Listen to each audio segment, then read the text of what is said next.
आदरणीय दर्शकवृन्द, आजदेखि हामीले हाम्रो कार्यक्रममा समाचार सेवालाई पनि समावेश गराएका छौं र अब प्रस्तुत छ समाचार। यो समाचार हामीले वास्तवमा 10 मिनेट गर्नुपर्ने थियो, तर विभिन्न कारणले गर्दा आज हामीले 5 मिनेट मात्र समाचार प्रस्तुत गर्न सकेका छौं। त्यसमा हामी क्षमा याचना गर्दछौं र भोलिदेखि हामी 10 मिनेटको समाचार प्रस्तुत गर्ने प्रयास गर्नेछौं।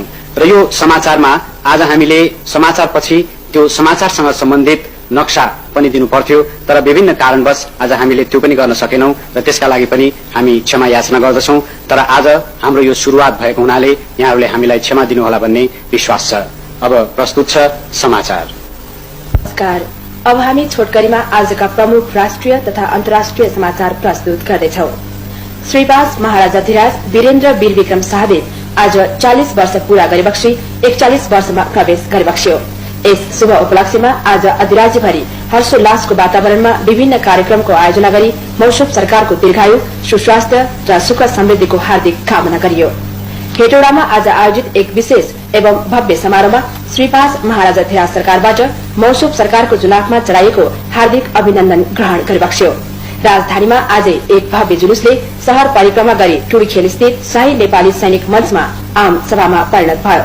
आम सभामा श्रीपास महाराजाधिराज सरकारको तस्वीरमा फूलका गुच्छाहरू चढाएर मौसुफ सरकारको दीर्घायु र सुस्वास्थ्यको कामना गरियो। श्रीपास महाराजाधिराज सरकारको शुभ जन्मोत्सवको उपलक्ष्यमा विभिन्न मित्र राष्ट्रका राष्ट्राध्यक्ष एवं प्रधानमन्त्रीहरूले मौसुफ सरकारको सुस्वास्थ्य र दीर्घायुको कामना गर्दै सन्देशहरू पठाउनु भएको छ। श्रीपास महाराजाधिराज सरकारबाट मौसुफ सरकारको शुभ जन्मोत्सवको उपलक्ष्यमा श्रीपास बडा महारानी राज परिवार समेत गरी 270 जना महानुभावलाई पदक, विभूषण तथा नगद पुरस्कार प्रदान गरिबक्सेको छ।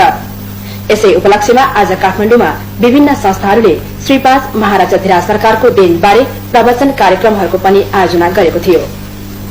संयुक्त राज्य अमेरिकाले लस वेगस शहरमा जमिनमुनि हाइड्रोजन बम परीक्षण गरेको छ। दोस्रो विश्वयुद्धको बेला जापानको हिरोशिमालाई ध्वस्त पार्ने आणविक बमको शक्तिभन्दा 10 गुणा बढ़ी क्षमता भएको हाइड्रोजन बम जमिनको सतहभन्दा 549 मिटर मुनि परीक्षण गरेको थियो। इस्लामी गुरिल्लाहरूले दक्षिणी अफगानिस्तानमा सरकारले लिइराखेका 3वटा शहरहरूमा गत साता रकेटद्वारा हमला गरी कैयन सिपाहीहरू मारेको वा घाइते बनाइदिएको कुरा गुरिल्ला अधिकारीले बताउनु भएको छ। ती हमलाहरू खोस्ट, बारीकोट र अस्मारमा गरिएका थिए। चीनका सबै सैनिक अस्पताल अब गैर सैनिकहरूको लागि पनि खुला रहने भएको कुरा हेल्थ न्यूजले जनाएको छ। राज्य परिषद तथा केन्द्रीय सैनिक आयोगले सो कदम चाल्न आदेश दिएको थियो।